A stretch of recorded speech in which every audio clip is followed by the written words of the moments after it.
the business really, it's going to decrease by like I would say like half, 50% right now. It's kind of very bad right now.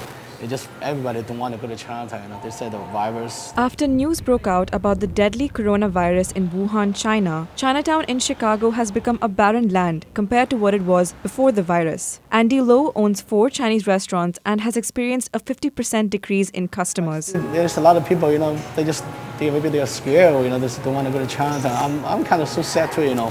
Chinatown is home to a number of banks, restaurants, gift shops, medicinal and grocery stores. Bobby Martinez Olson, Democratic candidate for the 2nd District of the Illinois House of Representatives, feels that Chinatown is affected more than the 50% claims.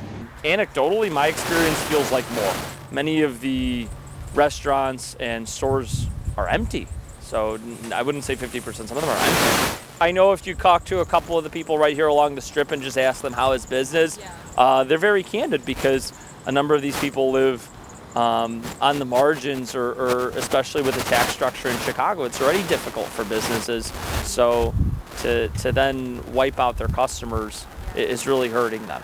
With misconceptions and false information floating around about the virus, the Asian community is hit hardly with xenophobia and exclusion. Among all this confusion and misconceptions and rumors about the virus, one thing we know for certain is that hate does not stop the spread of this virus. Andy Zing, or Ava Young, a pharmacist by day and a drag queen by night, has experienced discrimination from 2 different perspectives. While working, I actually overheard a couple of physicians talking, and they were saying all these horrible and negative things about Asians, and I was more so upset than angry because as a healthcare professional, we have a standard to uphold, and that's to treat everyone with the best practice and care that we can. In a recent post on Instagram, Zing created a look to bring light to problems Asians have been experiencing. So with this look, I really wanted to bring light to all the hate and racism that Asians have been experiencing across the world,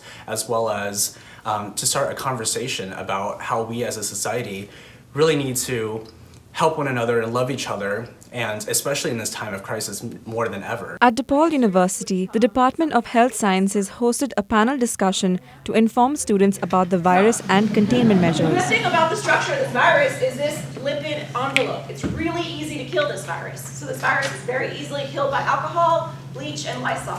One of the myths out there is that hand sanitizer doesn't work because it says antibacterial on it. It's also antiviral. So it absolutely does work. Students were able to ask questions and share concerns. Professor Crystal Molina shared her experience with xenophobia because of the virus. I was the victim of one of these sorts of attacks. So I was told by a person to move, literally scoot away and move. And I voiced that I would not move. And I said, no, you can't tell me to move. And I coughed a couple times, but that was just...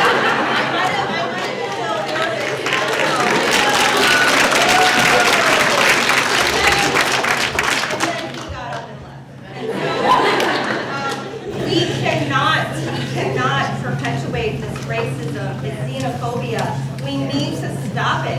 And these sorts of forums are ways that we can do that, right? So be kind to each other. The event just got over, and Professor Crystal Molina said that the virus does not affect anyone from a certain race, but affects anyone who comes into contact with it. It became less of a problem of the virus and more about the US and Italy and other countries in Europe and what their restrictions were rather than the virus itself. COVID-19, or the coronavirus, has pushed all universities and schools to cancel study abroad trips. College junior Claudia Isabel was supposed to complete her semester in Florence, Italy. She and her classmates were then called back a month and a half into their semester. I was really glad I got a lot of the things I wanted to do done in the first month and a half, and my bucket list had a good dent in it. But a lot of my friends, they didn't even get to do all the main tourist attractions in Florence because you think you have so much time. But the bad thing is too, a lot of our classes were field trip based and hands-on, and we're doing them all online now. So, and some people actually had to go home right from where they were in spring break and didn't get their stuff from Florence, and so it's being shipped back to them in August. On March 9th, a patient with a confirmed case of COVID-19 had been working on the TV show Next at Cinespace Chicago Film Studios, where DePaul holds film classes. For precautionary measures, DePaul cancelled classes for 3 days at Cinespace to sanitize the area, even though the facilities are not near the stage of the TV show. DePaul has also installed sanitizing stations at the entrances of every building on campus. After the World Health Organization declared the virus a pandemic, DePaul, along with many other universities in the state of Illinois, have moved classes online for the rest of the year. Students have been asked to evacuate the campus and plan not to return for spring quarter. This has displaced many students with on-campus jobs, international students, graduating seniors, and resident student advisors. Because of the movement to classes being conducted online, a petition to reduce tuition has gathered almost 4,000 signatures. In a statement, DePaul said that tuition for spring quarter will remain the same, but the activity fee, UPass fee, and athletic fee will be waived. DePaul has yet to come out with information on how classes that cannot be done remotely will proceed with the new course of action to move everything online. For Good Day DePaul, this is Damita Menezes.